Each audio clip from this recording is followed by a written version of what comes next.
Zero kelvin का मतलब है -273 डिग्री सेल्सियस। तो लोएस्ट टेम्परेचर कितना हो सकता है? -273 डिग्री सेल्सियस या फिर 0 केल्विन। अच्छा, किसी को ऐसा देखे हो कि पानी चढ़ा दिया उसके बाद टेंशन में है? एक आध आदमी बता दो जो दूध चढ़ा दिया उसके बाद टेंशन में नहीं है। मिल्क पहले उबलेगा भाई।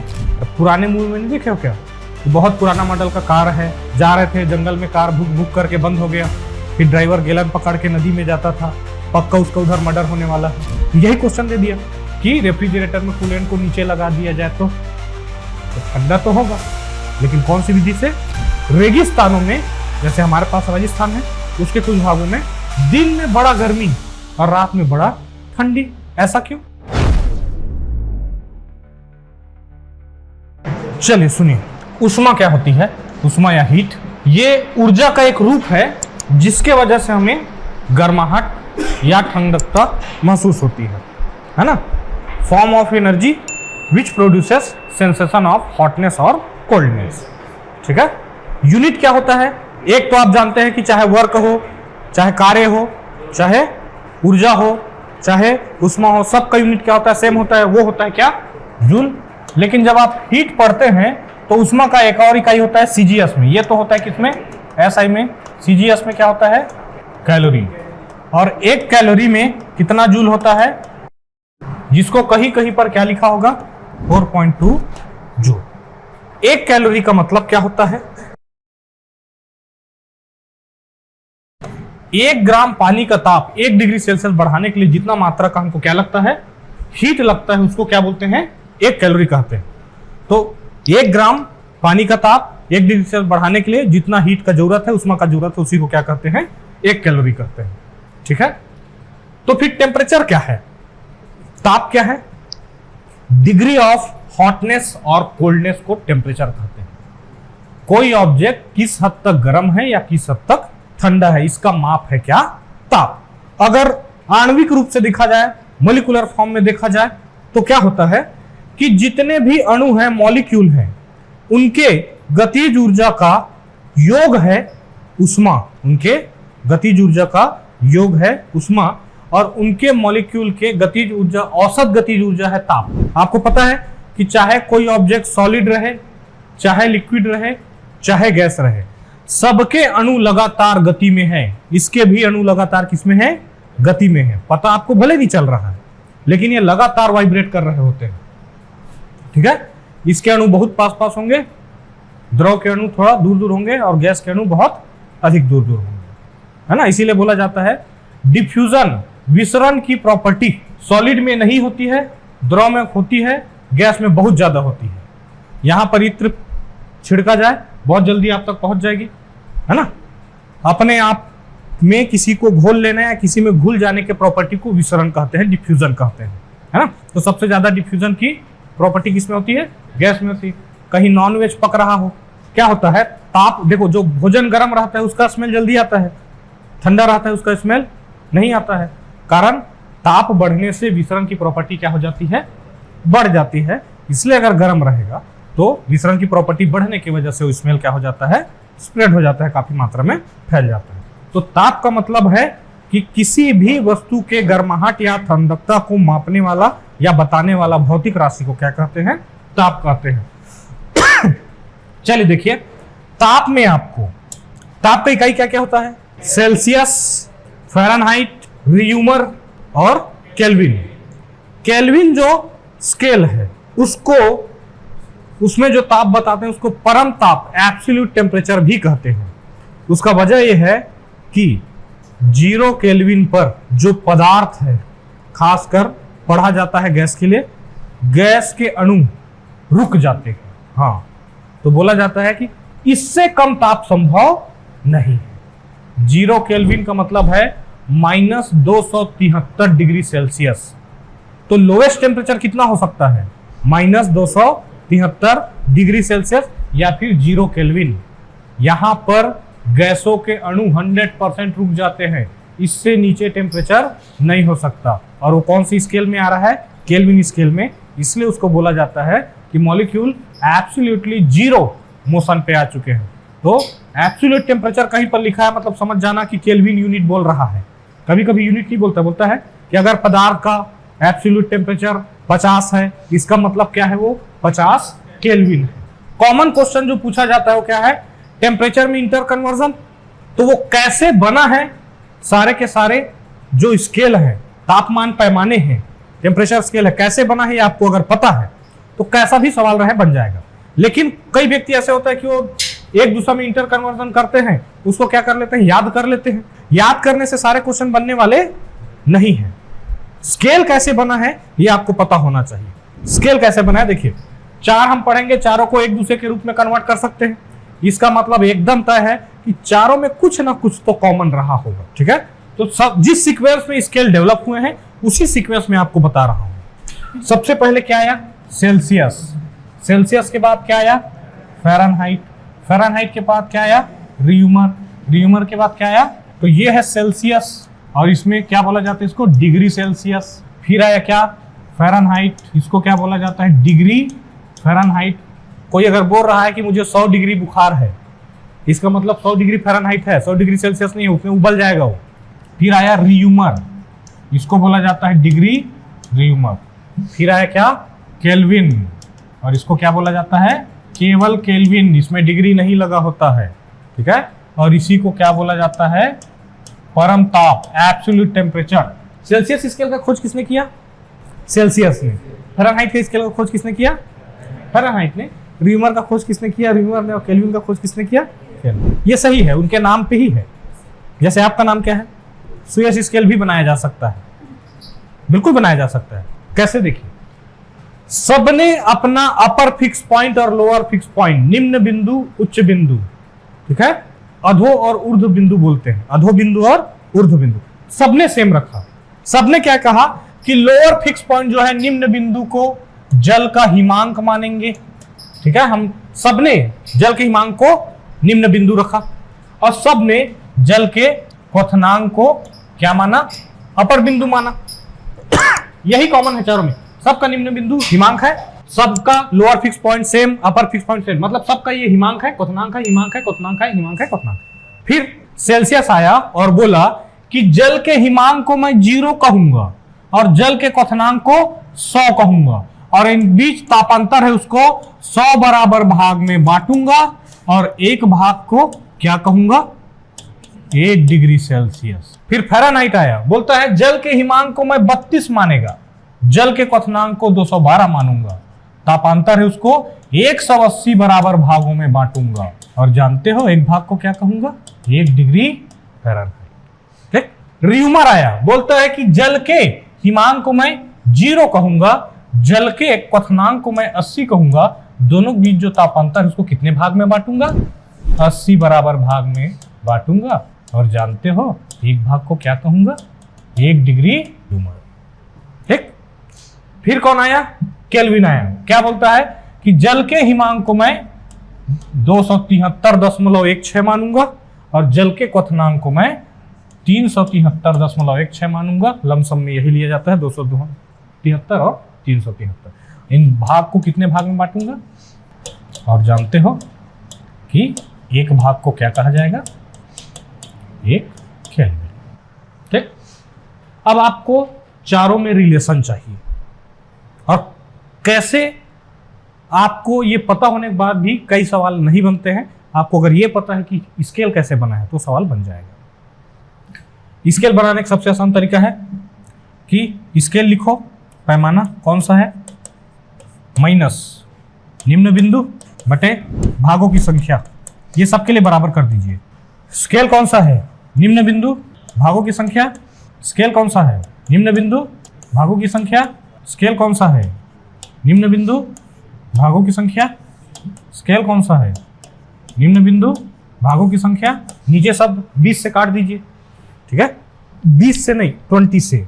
ये हो जाएगा 5 बार, ये हो जाएगा 9 बार, ये हो जाएगा 4 बार, ये हो जाएगा 5 बार। आपका स्केल तैयार हो गया कि C/5 बराबर F-32/9 बराबर R/4 बराबर K-273/5। अब जिससे जिसमें कन्वर्ट करने बोला जाए उन दो इक्वेशन को उठा लेना, ठीक है। तो एक बार घूर लो, फिर क्वेश्चन करेंगे। अभी 25 डिग्री सेल्सियस को फ़ारेनहाइट में बदलिए। उसके बाद लिखिए 20 र्यूमर को फ़ारेनहाइट में बदलिए। अगला क्वेश्चन, किस ताप के लिए सेल्सियस और फ़ारेनहाइट बराबर होते हैं? चलिए करिए फटाफट। पहला का आंसर कितना है? 77। दूसरे का भी, तीसरे का -40। तो पहला दूसरा बताने की जरूरत है।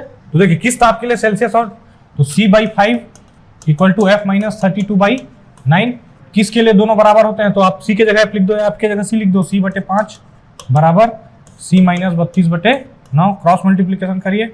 9C = 5C - 160। ठीक है, इसको इधर लेके आइए। तो 9C - 5C = -160। 4C = -160, यानी कि C बराबर कितना आ गया? -40। वो कहना क्या चाह रहा है? -40 डिग्री सेल्सियस ये बराबर होता है -40 डिग्री फ़ारेनहाइट के। -40 में एक और खास बात है, -40 डिग्री सेल्सियस में मर्क्यूरी जम जाता है। ठीक है, तो ऐसे अब देखो मर्क्यूरी को एक मैनोमीटर होता है, प्रेशर मेजरिंग डिवाइस है, उसमें मर्क्यूरी को मैनोमेट्रिक फ्लूइड जैसे यूज किया जाता है। तो दाब मापक यंत्र जो होता है, और ऐसे कंट्री में जिसका टेम्परेचर -40 से कम है वहां मर्क्यूरी यूज नहीं किया जा सकता। वहां यूज क्या करेंगे फिर मर्क्यूरी जगह? Alcohol, spirit, vodka. ठीक है, ये क्या होता है? -118 डिग्री सेल्सियस में जमता है। ठीक है, एक क्वेश्चन लिखिए, एक गलत सेल्सियस पैमाने पर निम्न बिंदु को 5 और उच्च बिंदु को 95 पढ़ा जाता है। अगर इस पैमाने पर किसी वस्तु का ताप 59 डिग्री सेल्सियस है तो बताइए उस वस्तु का ताप सही डिग्री सेल्सियस स्केल पर कितना होगा? ठीक है, तो एक गलत स्केल है जो क्या पढ़ रहा है? निम्न बिंदु को 5, उच्च बिंदु को 95। इस पैमाने पर किसी वस्तु का ताप 59 है तो वास्तविक जो सेल्सियस स्केल है उसमें उसका ताप कितना रहा होगा? चलिए देखिए, अगर स्केल कैसे बना है आपको पता है तभी ये बनता, क्योंकि इंटर रिलेशन से तो कुछ बनेगा नहीं इसमें, है ना। तो दो स्केल है, ये मान लेते हैं ये गलत सेल्सियस स्केल है, ये सही सेल्सियस स्केल है। ये 5, ये 95, तो भागों की संख्या कितना हो गया? ये 0, ये 100, तो भागों की संख्या कितना हो गया? रिलेशन कैसे बनाते हैं? C - -5/90 ये बराबर होना चाहिए C - 0/100। ऐसे ही रिलेशन बनाए थे। तो C' का मान कितना दिया है? 59 - 5/9 बराबर C/10। ठीक है, 59 - 5 54/9 बराबर C/10। ये 6 बार। तो स्केल कैसे बना है ये आपको पता होता तभी ये सवाल को कर पाते, दूसरा कोई तरीका नहीं। चलिए, दो गैस बर्नर में समान मात्रा में इंटेंसिटी है। एक तरफ 1 लीटर पानी रखा गया है, एक तरफ 1 लीटर दूध रखा गया है, मिल्क रखा गया है। कौन पहले उबलेगा? घर में एक जगह होता है किचन, गए हो वहां कि केवल पानी पीने ही गए? अच्छा, किसी को ऐसा देखे हो कि पानी चढ़ा दिया उसके बाद टेंशन में है? एक आध आदमी बता दो जो दूध चढ़ा दिया उसके बाद टेंशन में नहीं है। जरा सा लेट हुआ खेल खत्म। मिल्क पहले उबलेगा भाई। मिल्क आपको अगर मिल्क से ऐसे जला दिया जाए तो सह लोगे, उबलता पानी जला दिया जाए फुलाना में। उसका वजह यह है कि पानी अपने अंदर ज्यादा हीट को रख सकता है, पानी देर से उबलेगा, दूध जल्दी उबलेगा। इसी को बोलते हैं विशिष्ट उष्मा, स्पेसिफिक हीट। पहले आज के डेट में तो ऐसा आता है कि कार में, व्हीकल में, जितना भी 4 व्हीलर है उसमें कूलेंट डाल दिया जाता है। रेडिएटर में पानी लिया, 2 चम्मच कूलेंट मिलाया, डाल दिए। ठीक है, पहले कूलेंट केमिकल नहीं था। 1 घंटा गाड़ी चलाते थे, ट्रैक्टर चलाते थे, 10 लीटर पानी पिलाते थे उसको गियर लगा लगा के, एक्सीलरेटर दे दे के। तो क्या करता था, रेडिएटर की हीट को पूरा सोख लेता था और पानी को बाहर कर दिया जाता था। समझ रहे क्या? पुराने मूवी में नहीं देखे हो क्या कि बहुत पुराना मॉडल का कार है, जा रहे थे जंगल में, कार भुक भुक करके बंद हो गया, फिर ड्राइवर गैलन पकड़ के नदी में जाता था, पक्का उसका उधर मर्डर होने वाला है। आखिर ना, या तो उसका सर मिलता था या उसका धड़ मिलता था। उसका वजह यह है कि पहले कूलेंट नहीं था, तो ऑप्शन पानी था। पानी अपने अंदर बहुत हीट को रख सकता है, तो पानी में जलने में बड़ा ही दुख होगा। मिल्क का आप सह भी लेंगे। ठीक है, देखिए विशिष्ट उष्मा क्या होता है।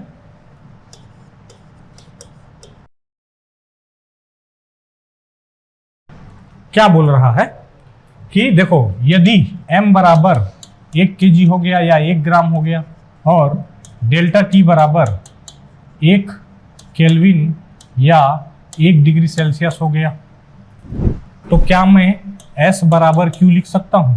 है ना। 1 ग्राम पानी का ताप 1 डिग्री सेल्सियस बढ़ाने के लिए जितना ऊष्मा लगेगा उसी को उसका विशिष्ट ऊष्मा कहते हैं।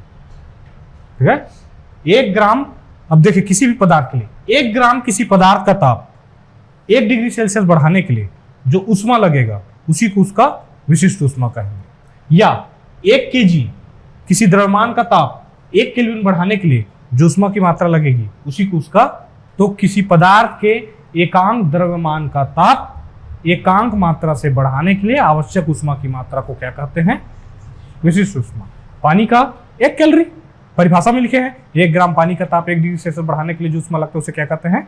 विशिष्ट ऊष्मा कहते हैं। ठीक है, अब इकाई देखना चाहें तो सीजीएस में लिखेंगे तो इसको लिखेंगे कैलोरी, इसको लिखेंगे ग्राम, इसको लिखेंगे या फिर जूल, केजी, केल्विन। ठीक है, एक होता है ऊष्माधारिता, हीट कैपेसिटी या थर्मल कैपेसिटी। ये क्या बोलता है? किसी भी पदार्थ का ताप 1 डिग्री सेल्सियस बढ़ाने के लिए, एकांक द्रव्यमान नहीं बोला है, जो पदार्थ दिया है आपको उसी का ताप 1 डिग्री सेल्सियस बढ़ाने के लिए। इसका मतलब 1 लीटर पानी का ऊष्माधारिता कुछ और होगा और 10 लीटर पानी का ऊष्माधारिता कुछ और होगा, क्योंकि मात्रा के साथ ऊष्माधारिता क्या होते जाएगा? बढ़ते जाएगा। तो क्या बोलता है? किसी भी मात्रा का ताप 1 डिग्री सेल्सियस बढ़ाने के लिए, यहां पर द्रव्यमान नहीं रहेगा, जितना द्रव्यमान दिया है उसी का ताप 1 डिग्री सेल्सियस बढ़ाने के लिए आवश्यक ऊष्मा की मात्रा को क्या कहते हैं? ऊष्माधारिता कहते हैं। इकाई देखें तो इकाई किसके बराबर हो जाएगा? जूल पर केल्विन या फिर कैलोरी पर डिग्री सेल्सियस। अब देखिए S किसके बराबर है? Q M del T. Q by del T क्या है? C है, तो S equal to C by M, तो C किसके बराबर हो गया? MS, है ना। द्रव्यमान से गुणा कर देंगे विशिष्ट ऊष्मा को तो क्या आ जाएगा? ऊष्माधारिता आ जाएगा। ठीक है, बढ़े आगे। गुप्त ऊष्मा, लेटेंट हीट। ऐसा क्या हुआ कि उसको गुप्त कहा गया? लेटेंट मतलब हिडन। चलिए देखिए, हम पानी का एग्जाम्पल लेके समझते हैं। 0 डिग्री सेल्सियस पर पानी का कौन सा रूप होगा? ठोस, द्रव या गैस? मान ले जाते हैं कि कोई प्लेस है जहां का टेम्परेचर एकदम 0 डिग्री सेल्सियस है, पानी लाए 0 डिग्री सेल्सियस में रख दिए, कभी बर्फ नहीं बन पाएगा। बर्फ रख दिए 0 डिग्री सेल्सियस में, कभी पानी नहीं बन पाएगा। यानी कि जो पानी है वो पानी ही रह जाएगा, जो द्रव है वो द्रव रह जाएगा और बर्फ है वो बर्फ ही रह जाएगा। इसका मतलब 0 डिग्री सेल्सियस में दोनों रूप में होंगे, ये बर्फ भी हो सकता है और ये जल भी हो सकता है। कौन से रूप में? द्रव के रूप में। वैसे ही 100 डिग्री सेल्सियस पर फिर से 2 रूप, कौन सा? ये तो जल भी रह सकता है द्रव के रूप में, और क्या हो सकता है? वाष्प हो सकता है गैस के रूप में। यानी कि 100 डिग्री सेल्सियस पर कोई पानी है वो कभी वाष्प में कन्वर्ट नहीं हो पाएगा, 100 डिग्री सेल्सियस में जो वाष्प है वो कभी जल में कन्वर्ट नहीं हो पाएगा। ठीक है, अब आपको 0 डिग्री सेल्सियस के बर्फ को 0 डिग्री सेल्सियस के द्रव में बदलने के लिए आपको ऊष्मा देना पड़ेगा। क्या करना पड़ेगा? ऊष्मा। इसको कहेंगे गलन का गुप्त ऊष्मा। अब बात यह है कि सर ऐसा क्या हुआ कि उसको गुप्त ऊष्मा बोला गया? मान लिया जाए कोई वस्तु है, उसको आप छू के देखें और कुछ देर बाद बोला गया फिर से छू के देखो, फिर से छू के देखें। पहले के मुकाबले अगर आपको ज्यादा गर्म लगा तो क्या कहेंगे आप? इसको ऊष्मा दिया गया है। और पहले मुकाबले कम गर्म लगा तो आप क्या कहेंगे? इससे ऊष्मा लिया गया है। पहले भी 0 डिग्री सेल्सियस पे था, अभी भी 0 डिग्री सेल्सियस है, हम क्या किए हैं? ऊष्मा दिए हैं, पता ही नहीं चल रहा है। इसलिए इसको क्या कहा जाता है? गुप्त ऊष्मा। का मतलब है किसी पदार्थ का नियत ताप पर अवस्था परिवर्तन के लिए जो ऊष्मा आवश्यक है उसी को क्या कहते हैं? गुप्त ऊष्मा का। अब गलन का गुप्त ऊष्मा, नियत ताप पर, ठीक है, नियत ताप पर किसी पदार्थ के ठोस अवस्था को द्रव अवस्था में बदलने के लिए जितना ऊष्मा आवश्यक है उसी को गलन का गुप्त ऊष्मा कहेंगे। वैसे ही यहां है 100 डिग्री सेल्सियस पर, यहां पर भी है केवल अवस्था परिवर्तन हो रहा है, ताप में कोई परिवर्तन। यहां करेंगे आप तब भी आप क्या कहेंगे? गुप्त ऊष्मा देंगे। लेटेंट हीट ऑफ मेल्टिंग या फ्यूजन और लेटेंट हीट ऑफ वेपराइजेशन, तो यहां कहेंगे वाष्पन का गुप्त ऊष्मा। ठीक है, गुप्त ऊष्मा किसी 1 ग्राम द्रव्यमान का ताप का अवस्था परिवर्तन कराने के लिए नियत ताप पर जो आवश्यक ऊष्मा की मात्रा होती है उसे क्या कहते हैं? गुप्त ऊष्मा कहते हैं। गलन का गुप्त ऊष्मा, किसी वस्तु के 1 ग्राम द्रव्यमान जो कि ठोस अवस्था में है उसको नियत ताप पर द्रव अवस्था में बदलने के लिए आवश्यक ऊष्मा की मात्रा को गलन का गुप्त ऊष्मा। किसी वस्तु के 1 ग्राम का जो द्रव अवस्था है उसको नियत ताप पर गैसीय अवस्था में बदलने के लिए आवश्यक ऊष्मा की मात्रा को वाष्पन का गुप्त। तो आपको जल के लिए पता होना चाहिए कि बर्फ के गलन का गुप्त ऊष्मा 80 कैलोरी है ना, यानी कि पर ग्राम में रहेगा। जल के वाष्पन का गुप्त ऊष्मा ये होता है 540 कैलोरी पर ग्राम। पर ग्राम यहां नहीं लिखेगा तभी चल जाएगा क्योंकि डेफिनेशन में ही 1 ग्राम है, फिर भी गलती ना हो करके पर ग्राम लिख दो। ये आप बताइए मेरे को कि गैस और वाष्प में क्या अंतर है, गैस और वेपर, गैस और वाष्प में क्या अंतर है। स्पेलिंग मत बोल देना।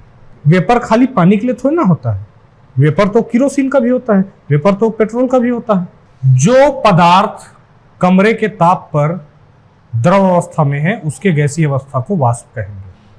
पानी कमरे के ताप पर कौन से अवस्था में, द्रव, तो उसके गैसीय रूप को क्या कहेंगे, वाष्प कहेंगे। पेट्रोल रूम टेम्परेचर पर कितना है, द्रव, उसके गैसीय रूप को, इसका मतलब सारे वाष्प गैस हैं लेकिन सारे गैस वाष्प। ऑक्सीजन रूम टेम्परेचर पे ही गैस में तो गैस ही है, उसको वाष्प नहीं कह सकते, ठीक है। तो सारे वाष्प गैस है लेकिन सारे गैस वाष्प नहीं। अब इस पर सवाल कैसा बनेगा वो देखते हैं, समझ गए। चलिए क्वेश्चन लिखिए। 1 ग्राम बर्फ 0 डिग्री सेल्सियस पर को बदलना है वाष्प 100 डिग्री सेल्सियस पर, तो कितना हीट लगेगा ये बताना है। 1 ग्राम बर्फ है 0 डिग्री सेल्सियस पर, उसे मुझे किसमें बदलना है, वाष्प में, जो कि कितने डिग्री सेल्सियस पर है, 100 डिग्री सेल्सियस पर। तो प्रोसेस में हमें कितना ऊष्मा की आवश्यकता है कैलकुलेट करके देखिए एक बार, ट्राई करके। चलिए देखिए, 1 ग्राम बर्फ है, ठोस है, कितने टेम्परेचर पर है, 0 डिग्री सेल्सियस पर। उसे मुझे पहले बदलना पड़ेगा जल में, द्रव में, वो भी कितना, 0 डिग्री सेल्सियस पर। अब ये जो जल है 0 डिग्री सेल्सियस पर, उसे मुझे जल में ही बदलना पड़ेगा कितने सेल्सियस पर, 100 डिग्री सेल्सियस पर। अभी जो 100 डिग्री सेल्सियस पर जल है उसे मुझे बदलना पड़ेगा 100 डिग्री सेल्सियस के वाष्प, ठीक। 80 कैलोरी पर ग्राम गलन का गुप्त ऊष्मा लगेगा। यहाँ पर क्या लिखूं, 1 ग्राम पानी का ताप 1 डिग्री सेल्सियस बढ़ाने के लिए 1 कैलोरी लगता है, तो 1 ग्राम पानी का ताप 100 डिग्री सेल्सियस बढ़ाने के लिए 100 कैलोरी लगेगा। वाष्पन का गुप्त ऊष्मा टोटल कितना हो गया, 720 कैलोरी लगेगा, ठीक है। ऊष्मा संचरण की विधियां, मोड ऑफ हीट ट्रांसफर या हीट ट्रांसमिशन, देखिए 3 तरीके का होता है। पहला है चालन, जिसको क्या बोलते हैं, दूसरा है संवहन कन्वेक्शन, तीसरा है विकिरण। मुख्यतः ये ठोस में होता है और मुख्यतः ये तरल में होता है, जिसमें द्रव और गैस, लेकिन जरूरी नहीं है, मुख्यतः इसलिए बोल रहा हूं कि आप तरल में भी चालन करवा सकते हैं, ठीक है। तरल में भी क्या करवा सकते हैं, चालन करवा सकते हैं, लेकिन ठोस में संवहन नहीं करा सकते, ठोस में तो केवल चालन ही रहेगा। ऊष्मा का संचरण इस तरीके से हुआ हो जैसे कि यहां है, ये धातु का कोई रॉड है, ठीक है, इसको किसी ने अपने हाथों से पकड़ा हुआ है मान लेते हैं, ठीक है। अब शुरुआत में तो इसको कुछ नहीं लगेगा, लेकिन कुछ देर बाद गर्म लगना चालू हो जाएगा। ऊष्मा हमेशा अधिक ताप से कम ताप की ओर प्रवाहित होता है। अब इसमें किस तरीके से हीट यहां गया होगा। चालन वह विधि है जिसमें माध्यम के कण अपना स्थान परिवर्तन नहीं करते, वो अपने बाजू वाले को ऊष्मा दिया, वो अपने बाजू वाले को ऊष्मा दिया, वो अपने बाजू वाले को ऊष्मा दिया, वो अपने बाजू वाले को ऊष्मा दिया, इस तरीके से चल रहा है। तो माध्यम के कण जहां है वहीं है, उसको क्या बोलते हैं, चालन बोलते। तो ये उदाहरण है किसका, चालन का, और मुख्यतः किसमें होगा, ठोस में होगा। संवहन, अगर आप पानी गर्म कर रहे हैं ऐसे, तो नीचे वाला पानी पहले गर्म होगा, गर्म पार्टिकल हल्का होता है, वो कहां जाएगा, ऊपर वाला, फिर नीचे वाला। तो इस बार ऊष्मा को कण खुद लेकर चल रहे हैं, यानी कि माध्यम का कण ऊष्मा को एक जगह से दूसरे जगह ले जाने के लिए अपना स्थान परिवर्तन कर रहे हैं। इस विधि को क्या बोलते हैं, चालन बोलते हैं, ठीक है। अब पूछे जाने वाला क्वेश्चन यही पूछ दिया कि एक ओपन बर्तन में हम गर्म कर रहे हैं, किस विधि से गर्म होगा। रेफ्रिजरेटर, एसी और रेफ्रिजरेटर दोनों, एसी को आप ऊपर लगाए, ये पहले ऊपर वाले वायु को क्या करेगा, ठंडा, ठंडा वायु क्या होता है, भारी, नीचे आएगा, नीचे का गर्म ऊपर जाएगा। अब बहुत जल्दी ये रूम संवहन विधि से क्या हो जाएगा, ठंडा। रेफ्रिजरेटर का कूलेंट ऊपर लगा होता है, ऊपर के वायु को वो ठंडा करेगा, ठंडा भारी नीचे जाएगा, गर्म ऊपर आएगा, और संवहन विधि से बहुत जल्दी वो क्या हो जाएगा, ठंडा हो जाएगा। अब सोच के देखो कि ये है आपका संवहन, इसी पानी को हमने चारों तरफ से बंद कर दिया, और इस वाले विधि में हमें ज्यादा मजा नहीं आ रहा था, हम अब ऐसा करेंगे, ऊपर से पानी गर्म कर रहे हैं। तो सबसे पहले ऊपर वाला परत गर्म होगा, ठीक है, गर्म हल्का होता है, ऊपर जाएगा, क्या ऊपर जाएगा, पहले ऊपर है, अब क्या होगा, नीचे क्यों जाएगा, गर्म पार्टिकल ऊपर, अब चालन होना चालू हो जाएगा। ऊपर वाला परत गर्म हुआ, वो अपना ऊर्जा हीट नीचे वाले को दिया, वो अपना हीट नीचे वाले को दिया, वो अपना हीट नीचे वाले को दिया, समझे। यही दुर्गति होगा रेफ्रिजरेटर और एसी का। नीचे लगाओ, नीचे वाले को पहले ठंडा किया, ठंडा भारी होता है, नीचे जाएगा, काहे नीचे जाएगा, पहले से नीचे में है, तभी अपने ऊपर वाले को ठंडा करेगा। वो अपने इतना बिजली खपत आएगा जिसका ठिकाना नहीं है। संवहन विधि से बहुत जल्दी क्या हो जाता है, ठंडा हो जाता है। अब क्या होगा, आप पूरे रूम को चालन विधि से ठंडा कर रहे हो, तो बिजली खपत बहुत ज्यादा बढ़ जाएगा। तो यही क्वेश्चन दे दिया कि रेफ्रिजरेटर में कूलेंट को नीचे लगा दिया जाए तो ठंडा तो होगा, लेकिन कौन सी विधि से, ब्लास्ट हो जाएगा रेफ्रिजरेटर। एक तो वैसे ही लिखा रहता है इस साइड गर्म होता है, घबराए नहीं, लिखा होता है सारे रेफ्रिजरेटर में, आप देखे होंगे, क्योंकि उसका कंप्रेसर वैसे ही काम करता है। अगर मेरे पास एसी नहीं है तो काम करता हूँ, खिड़की में लगा लेता हूँ रेफ्रिजरेटर को, दरवाजा तोड़ के फुल कूलिंग में रख देता हूँ, रूम ठंडा नहीं। रेफ्रिजरेटर में ये बोला जाता है कि बहुत देर तक दरवाजा खुला ना रखें। जैसे ही दरवाजा खुला रखेंगे, रेफ्रिजरेटर का टारगेट क्या होगा पता है, ये पूरा रूम ही मेरा हिस्सा है, अब पूरा रूम ही तेरा हिस्सा है, तो पूरे को ठंडा करने का प्रयास करेगा। इतना हीट जनरेट होगा पीछे कि वो खुद ही ब्लास्ट हो जाएगा। आप खुला रख दो ना, तो बहुत तेजी से कंप्रेसर काम करना चालू हो जाता है। आप किसी भी कमरे में आप खुला करके भी छोड़ देते हैं, आप मान लीजिए रेफ्रिजरेटर को खुला करके किसी कमरे में तो ब्लास्ट नहीं होगा, मान लेते हैं, रूम ठंडा नहीं गर्म होगा। रूम क्या होगा, गर्म होगा, ठंडा नहीं होगा। समझ रहे हैं क्या, विकिरण बिना किसी माध्यम के उष्मा संचरण को ही क्या कहते हैं, विकिरण कहते हैं। सूर्य से रोशनी हम तक कौन सी विधि से पहुंचती है, विकिरण से, ठीक है। सूर्य और पृथ्वी के बीच में भारी मात्रा में निर्वात है, कोई माध्यम नहीं है, फिर भी उष्मा हम तक चल के आती है, तो इस विधि को क्या कहते हैं, विकिरण कहते हैं। समझ गए। तो कोई भी सिचुएशन देगा समझ जाना। उसके बाद देखिए, ऊष्मी प्रसार या थर्मल एक्सपांशन। जब भी किसी वस्तु को हीट दिया जाएगा, उस वस्तु में क्या हो जाएगा, एक्सपांशन होगा, प्रसार होगा। वो 3 प्रकार के हैं। अल्फा बीटा गामा को पूछा जाता है, उनका रेशियो पूछा जाता है। रेखीय प्रसार गुणांक यानी कि alpha, coefficient of linear expansion, coefficient of superficial expansion, coefficient of volume expansion, 3 तरीके का। ये क्या होता है, लंबाई में परिवर्तन प्रति एकांक लंबाई प्रति एकांक ताप में परिवर्तन।